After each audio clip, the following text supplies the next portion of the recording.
Genome Engineering by Dr. Raviraj Banakar. Dr. Raviraj Banakar is an expert in genome editing, genetic engineering, and synthetic biology.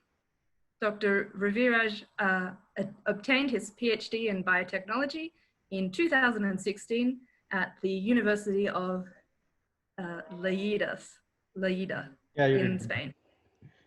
Sorry.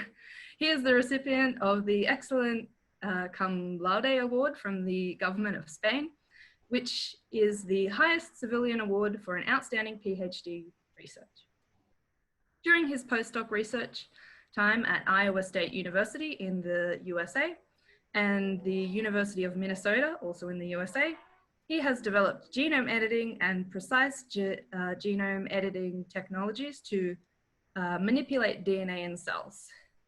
Dr. Banakar has published several research papers, book chapters, and presented his research in many international conferences. In addition, he is also trained as a science writer and a science communicator from Cold Spring Harbour Laboratories in the USA. He has a passion for public speaking, which helps him identify problems faced by communities and the technological innovation needed to overcome. Immense knowledge on CRISPR-Cas9 technology. So we would like to know more about you. Please tell us about your journey so far as applying scientist. Yeah, so I'm born here in India. So then I went to a university called University of Agricultural Sciences, Dharwad, to get my undergraduate in agriculture. And afterwards, I had a fellowship to do my master's in biotechnology from Tamil Nadu Agricultural University. So where I did my research in transgenics with Dr. D. Sudhakar. He is an eminent scientist trained at many laboratories in the world. So that was like the first exposure for me to get into like a formal laboratory research. Then after that, I went to Spain to do my PhD. So where we, for the first time, where we used a technology called combinatorial metal homeostasis library creation using transgenic approach. Then we created one of the best line accumulating iron and zinc in the world. So far, this is the best line that we have. It also has like multiple traits in it, low toxicity as well as high bioavailability. Then it is also like it can grow better in the problematic soils such as alkaline and saline soils. So that was like quite encouraging. Then what we also did was to like apply the metabolomics and transcriptomics to see like how these plants perform. So then like at that time, you know, like I was like that was around 2016 when I finished my PhD with this work. I moved on to genome editing with as a postdoc. So I went to United States to work under Dr. Kanwan at Iowa State University. So where we developed different tools for reagent delivery, CRISPR reagent delivery in plant, right? So that was like more like doing simple genome editing using a repair pathway called non-homologous end joining.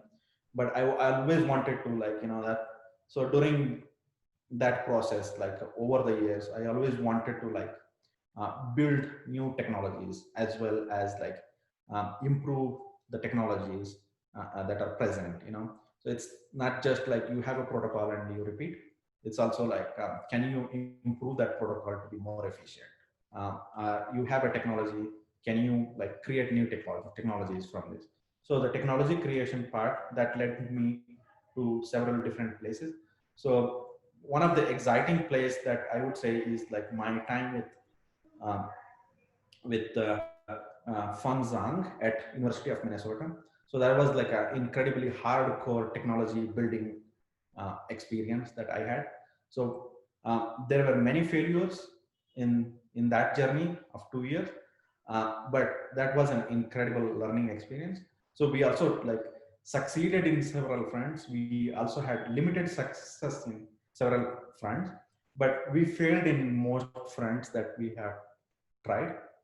But I think that was very brave for like my supervisor Fanzan to adapt, being he's an assistant professor and could able to like take the challenges head on. So that was like for me, like technology building has become like more common now, because the technologies can take human population, human civilization to the next level. So, so my journey has started. I can put it into like I started off in like basic science, then I'm more into like a technology builder now. So that's my journey. That's good to know. So my next question is, how important a role will genome editing play in feeding the billions in the future? Yeah, I think so. The technologies that we had were more like, for example, if you take let's say a traditional breeding to create genetic variation, right? So for example, you have a gene and you want to create variation in that gene, so you had to go and look for that variation elsewhere in a compatible crop, right? So if you look at CRISPR now, so you can create that variation in 3 months, so which was taking us 10 years. So that's the power that you have now with the CRISPR, right? Then, for example, the way we were doing, if you take plant science, so the way we were doing conventional genetic engineering was to put genes in a random locus. But now we are at a point where we can do um, DNA breakups at a particular locus and introduce our genes. So that's going to be huge in my opinion. So you can put whole pathway from another organism at a particular locus in a crop like rice, corn, or soybean. That's huge, right? Then another thing I just want to highlight is like um, so we tend to forget here is like CRISPR has allowed us one important thing, which is like anybody who works on CRISPR can switch gears from one area of science to another area of science. So when we talk about DNA repair and precise genome editing or precise DNA repair in plants, so you immediately have its application in human and medical biotechnology for cancer therapy, for example. So that's the power of CRISPR. So any technology, any ideas that you kind of develop with CRISPR in one organism, so you can take it quickly to another organism. So that's the incredible power that CRISPR really brings. So in continuation to my previous question, I would like to ask, what new tools and techniques will be important for plant science research in future? I think the tool that's going to be more important is a tool that we can use for precise genome editing, as I highlighted in my presentation. So what we can do now is like still operating genome editing through non-homologous enjoining. I think the most important tool for genome editing and the plant science research will be a tool that exploits homology directed repair. So if you, for example, go back and look at like where we are now, so 15 years ago we didn't had a tool to even like precisely like go into the genome and like edit the genome, right? The way that we do it now. I think down the line, like 10-15 years, what I see is like the ability to do homology directed repair, like as and when we want, like just like the PCRs we do in the lab. I think that's going to be the most important tool for me. So I think that's the reason, like if you look at the homology directed repair people, like there are people who spent 40 years of their 50 years of research around that topic. So I would like to wind up with you suggesting few words of encouragement encouragement for our young viewers, especially young research students, PhD students? Yeah, so I would say this, you know, like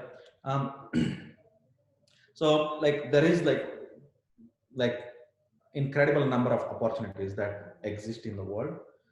Only thing is like you have to really work hard to grab those opportunities. And most importantly, I would say, like, I think if you are a researcher, um, every paper that you read it carefully, um, particularly the supplementary materials and methods, and like dig through. Just don't read a paper just like that, you know, like dig through. So that's when, you know, like you get to a point to understand the subject. That's when, you know, like you can really build something. So I think um, it's one thing is to understand basic science. Sorry. So one thing is like understanding basic science. Another thing is like, can you use that knowledge to build something? For example, someone studies a protein, right, and expresses that in a plant, and may not know like what each component of that protein refers to, right? So like going deep and understanding, okay, like what is this domain and what is this domain doing, right? So that's the, so I would like to say, like, the reason that I'm saying this is, so there is a recent paper that came out in Nature, so where, you know, they had a protein that binds to double strand DNA, okay, then does base substitution. Then they didn't know like what to do with it, right? This is one example. So what they have done is like understanding that, okay, it doesn't do base substitutions on single strand DNA, but it can do base substitution on double strand DNA.